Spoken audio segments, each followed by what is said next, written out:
देख रहा हूँ ये हालात कि वहाँ का हर नेता अपने तो नेतागिरी कर चुका, उसकी उम्र एक हो चुकी भाई 50-55-60 साल में वो मंत्री रहा, विधायक रहा, सांसद रहा, जो मैं सबको कह रहा हूँ।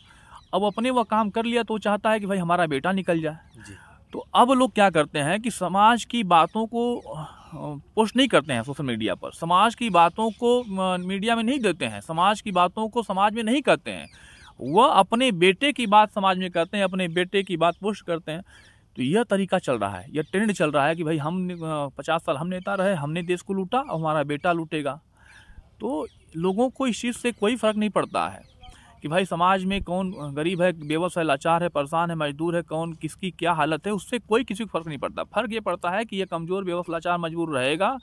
तो हम जब जैसे गए थे लोगों को 100-200 दे करके अपनी राजनीति 50 साल किए, उसी प्रकार से हमारा बेटा भी जाएगा 100-200 दे करके अपनी राजनीति करेगा। तो लोगों की ये धारणा बन चुकी है कि आप जितना कमज़ोर हमारा समाज रहेगा, हमारा क्षेत्र रहेगा, जितना परेशान रहेगा, उतनी बड़ी राजनीति हमारी रहेगी। इसलिए कि भाई हमारा समाज भी उस प्रकार से बन चुका है। लोगों की भी दिमाग में चलता है कि भाई हमारे समाज का नेता डिफेंडर से आ रहा है, 5 घोड़े गाड़ी से आ रहा है, 20 गाड़ी से आ रहा है, 20 राइफलधारी लेके आ रहा है।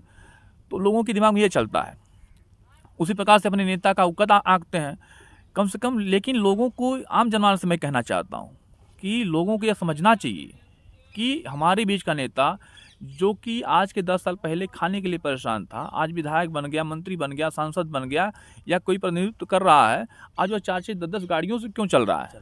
हाँ, कहाँ से पैसा आ गया? तो मैं आपके माध्यम से आम जनमानस से, अपने जनपदवासियों से आग्रह करूँगा कि आप इन नेताओं के खिलाफ अपने अंदर एक आग जलाइए और उनसे सवाल करिए कि आपके ओर से जो मंत्री बन गया, जो विधायक बन गया, जो सांसद बन गया, जो जिला पंचायत अध्यक्ष बन गया, जो एमएलसी बन गया, वह कल साइकिल से आपके पास आया था, आज 10-10 गाड़ियों से चल रहा है।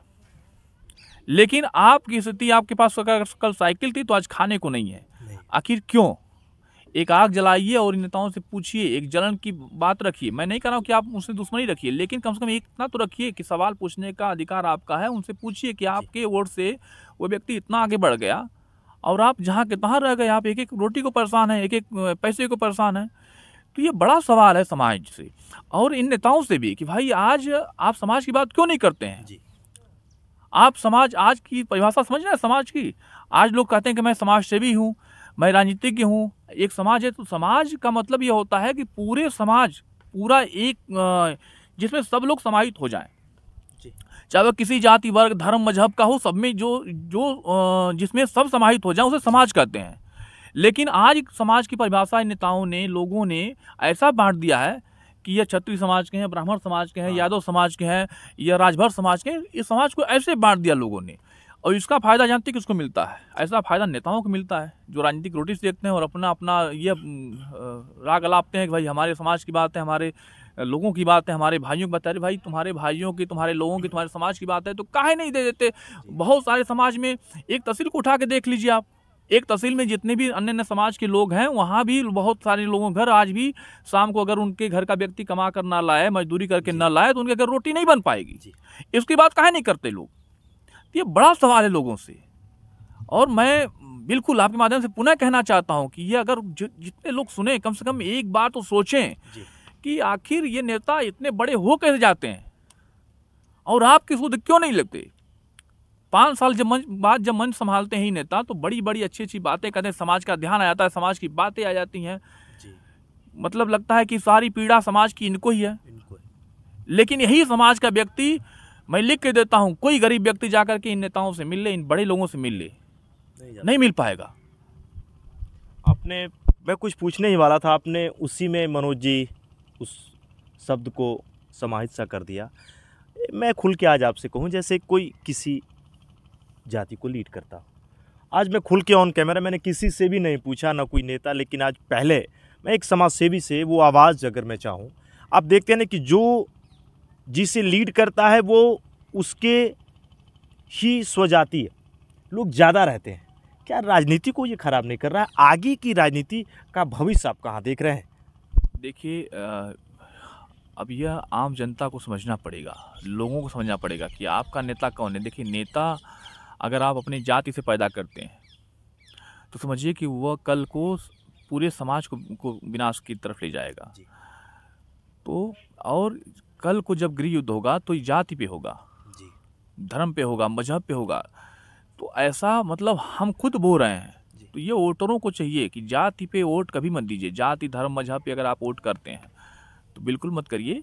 आप परखिए, आप जांचिए, आपके पास बहुत समय रहता है। जी। भाई 5 साल का जीवन नहीं ना होता बहुत सबका। भाई 50 साल, 70 साल, 80 साल लोग जीते हैं। उस बीच 10-10, 15-15 बार लोग वोट करते हैं। तो कम से कम सबको परखने का मौका है, पर समझने का मौका है कि भाई कौन नेता ऐसा है जिसको वोट किया जाए जो कि समाज, जाति, धर्म, मजहब से ऊपर उठ के समाज की बात करेगा। तब जाकर के उसको वोट करिए। और जब आप लोगों की गाड़ी, लोगों का बंगला, लोगों का पैसा, लोगों का राइफल, लोगों की व्यवस्थाओं को देख के, पहनावा ओढ़ाव को देख कर अगर आप वोट करते हैं, समझ लीजिए कि वह आपका शोषण करेगा, आपका घर बिकवाएगा, आपकी माताओं बहनों का गहना गिरवी रखवाएगा, आपकी ज़मीन बिकवाएगा। तब जाकर के वो अपनी भरपाई करेगा। इसलिए कि उसको शौक लगा है। उसके शौक कहाँ से पूरे होंगे? उसके शौक तभी पूरे होंगे जबकि समाज में तमाम प्रकार की विकृतियाँ आएंगी, लड़ाई होगा, झगड़ा होगा, महंगाई बढ़ेगी, चीज़ें बिगड़ेंगी। तो इन नेताओं का क्या है?